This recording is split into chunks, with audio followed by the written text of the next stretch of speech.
Views. Views. Have you seen the views? Ah!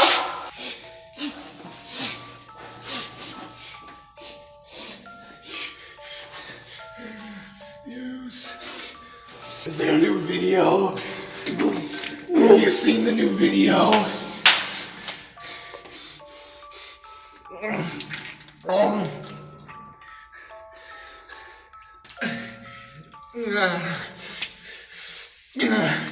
When's the new video?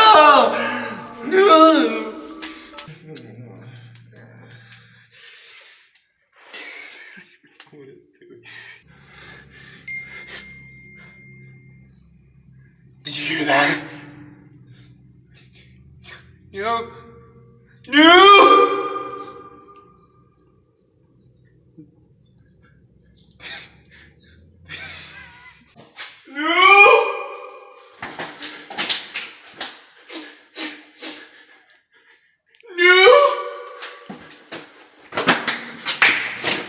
I heard glass, what the...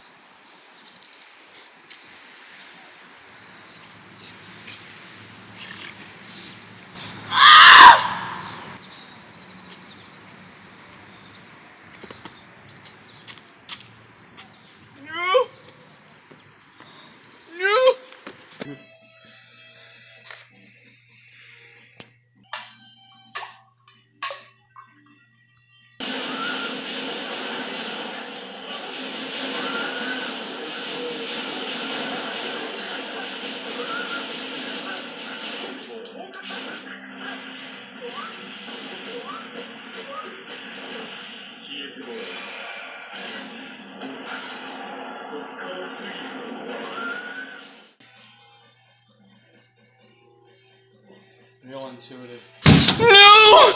What are you doing in my house? No! It's just, I don't even care anymore. It's just where he makes the videos!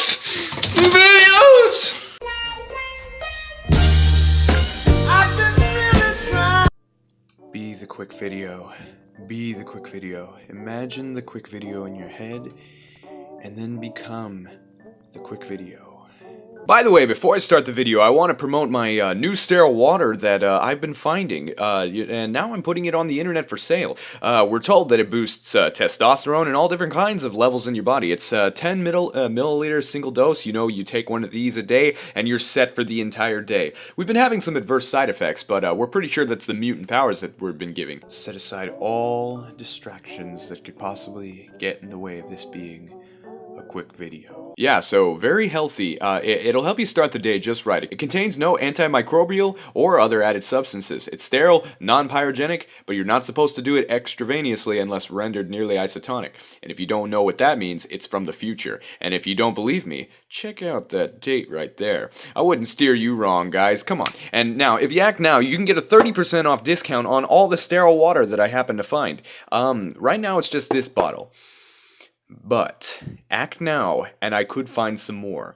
This is from the future. This is the future. We don't know what it's doing, but it's powerful. So, welcome to the future, ladies and gentlemen. This is not only the future of the planet, but also the future of my channel. Don't forget to, I was about to say subscribe, but I'm not that evil. Howdy everybody, my name is Alpha Wookie and welcome back to the Horizon TCG channel. I think I'm finally done with my hiatus. I'm glad to finally be back making videos and doing things that, you know, just basically just show off what I'm going on with my gameplay.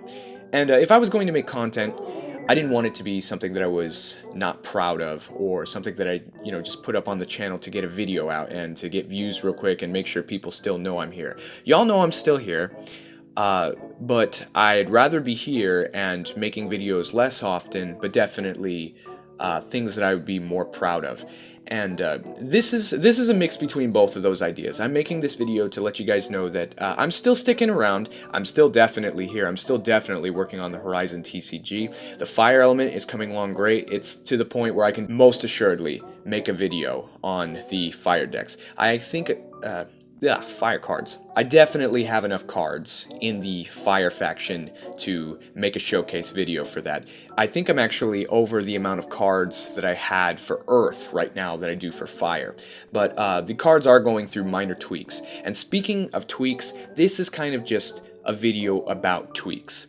While I was in the middle of making the fire faction, focusing on those kinds of things, getting the finer details down, it caused me to take a step back. Well, not only a step back about the content that I was creating, but also the art that I was putting on the cards.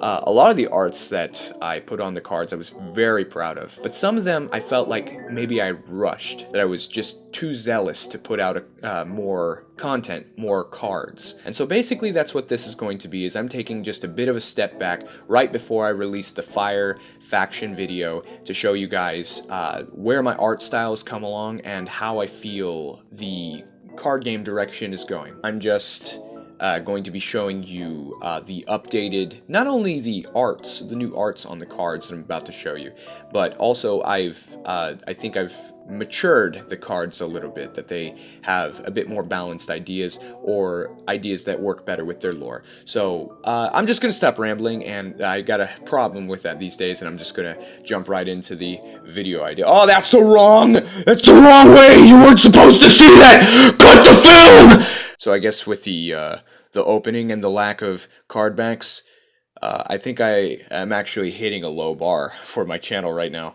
So when I look back on my core set, the first 15 to 20 Earth cards that I ever produced, probably there was one card that always stuck out that I knew needed a redo from the beginning, and that would be Volcanic Activity.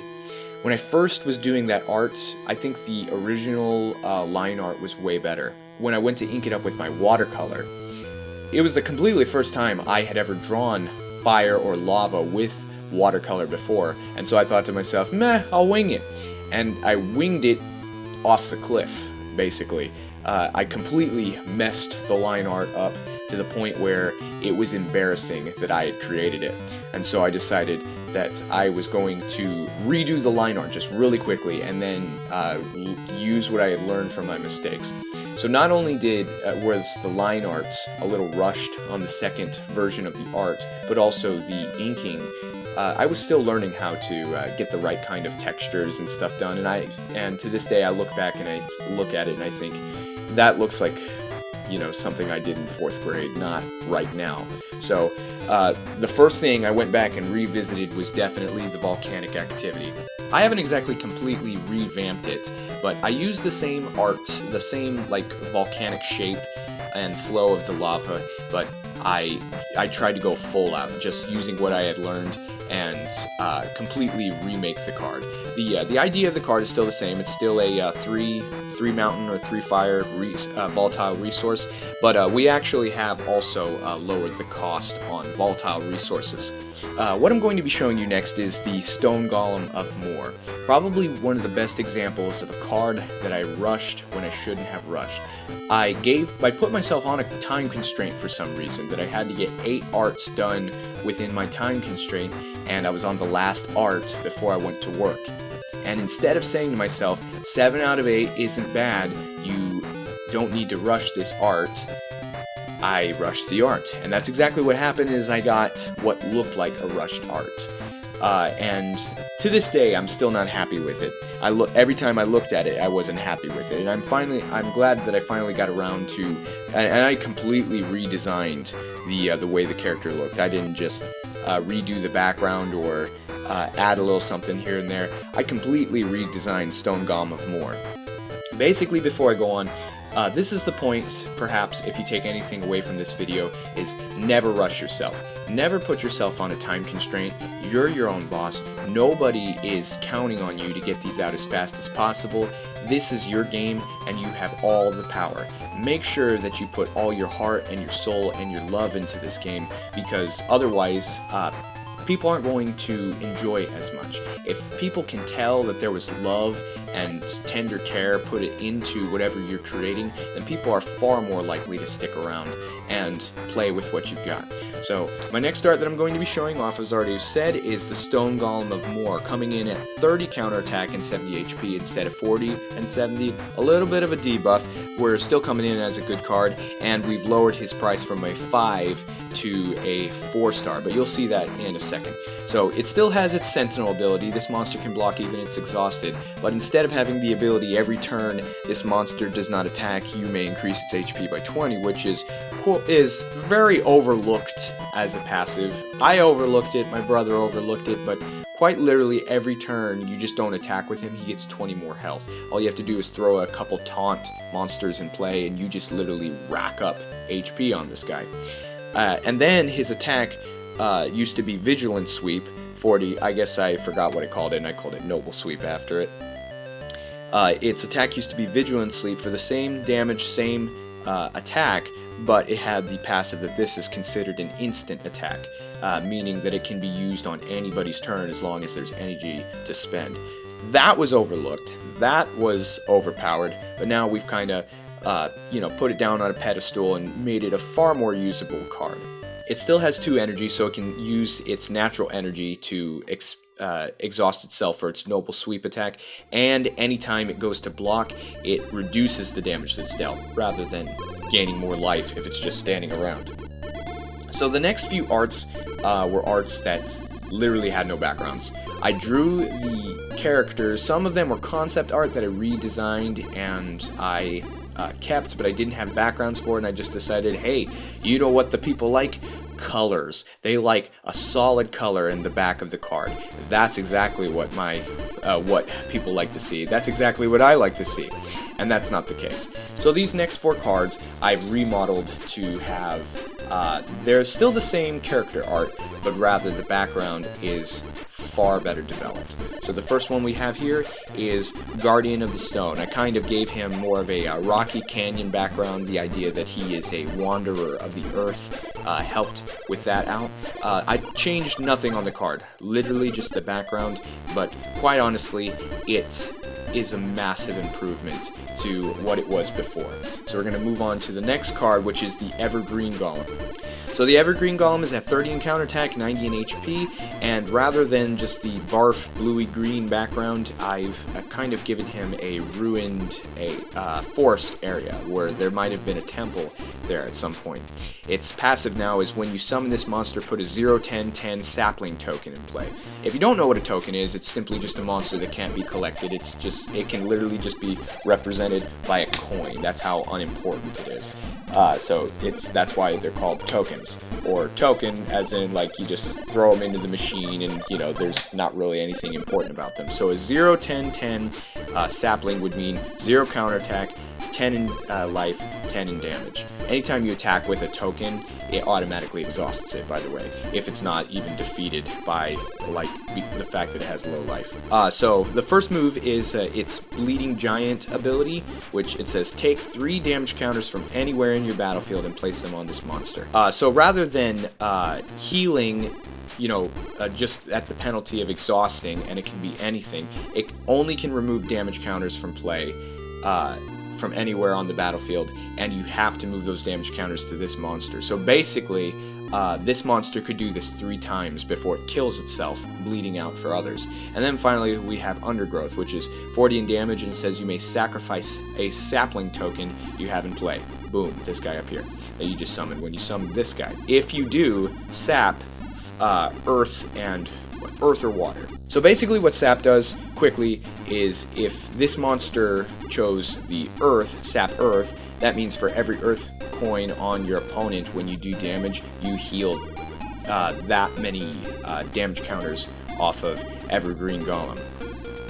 So second to last on the list is probably one of the worst developed cards that we ever produced. Not necessarily for the background, but the way the card was set up. Originally, this is Slave of the Sky Kingdom. Originally, its HP was determined by 20x, x being the amount of Earth coins you move onto Slave of the Sky Kingdom when it is summoned. So if you put it into play and you can't move Earth coins to it, there are no Earth coins in play, basically it dies. So there wasn't much use for that, and my brother and I decided there was far better things that the Slave of the Sky Kingdom could do. So its new counterattack is 30, its new HP is 60, and its new ability is once per turn, as long as this monster is in play, you may look at the top card of your deck. If that card is a non-volatile Earth resource, you may put it into your resource area exhausted. If not, shuffle that card into your deck. And we kept the name Fettered Wrath, but we went with a bit of a different attack. So that's 2 mountain energies, one non-specific resource, and then you have 50 in damage. It says you may sacrifice this monster's passive ability. If you do, this attack's base damage is increased to 80. So that raised his pricing up to about a 4 power, but it made him far more useful. And the background that I decided to choose for it was sort of an arch of rock that you kind of see in desert. Anyway, so basically the lore behind the Slave of the Sky Kingdom is they had hands, but they were enslaved by the Sky Kingdom, and they decided to whittle down their hands, turn them into spears, so that they couldn't build for the Sky Kingdom anymore. So that kind of plays into the way their card works, as they have an ability that helps you put resources into play if there's one on top, but you also have the ability to sacrifice that ability for more damage on that monster. So it has quite a bit of versatility. Then finally, for the last art that I've updated, it's a card that I didn't even get to show you guys before, so I'm gladly showing you this now. Drudge's Forgotten. Nothing has been changed from this monster, we pretty much said it, but it was the background that we did. It's another one of Drudge's biological experiments. These creatures were designed to guard the sarcophagus of Drudge and curse those who entered with terrible poisons. Alas, these Forgotten roam the halls of the tomb, wailing in search of their master's resting place. So basically these guys were supposed to guard, but because they have no purpose, they basically wander around and scream. But the ability, it doesn't have fantastic counter or life, especially for a 3, but it's what its ability does that makes and breaks them. It says when this monster is put into play, target any other monster in play. That monster takes toxic earth damage. So if you don't know what toxic damage is it does, so if this monster were to deal toxic earth damage to a monster, that monster would take 10 in damage for every earth coin they have on themselves, but that would continue every turn until they're dead. And then when this monster is taken out of play, target any monster in play, that monster also takes toxic earth damage. So this monster can come and play, target one monster, they're basically poisoned because of earth coins, and then when they're killed again, they poison another monster. And so then we have Doom Creep, which only does 20 in damage, but it places 2 earth coins on your target and on this monster. So by using this monster, by putting them in play, it's a quick way that you can put earth coins in play if you have some sort of strategy built around that. So guys, that's just about all the card updates that I've done so far. I'm working really hard on Fire, and I can't wait to bring that to you. I think that's hands down probably going to be the next video that I do, and so I'm really excited to bring you the Fire faction. So thank you guys for tuning in to the Bros Incorporated channel once again. That's what you guys did. You went, ooh. You guys were tuning in, so thanks for listening. Thanks for taking my life advice. Don't forget to take your vitamins, your pills, sterile water. Remember, it's vital that you take this every day. As long as it's in your bloodstream, you'll be feeling the next realm, my kiddies. Like, this ain't garbage. Like, look at this. Look at this. Because it's not this, man. It's not this. Just think about that.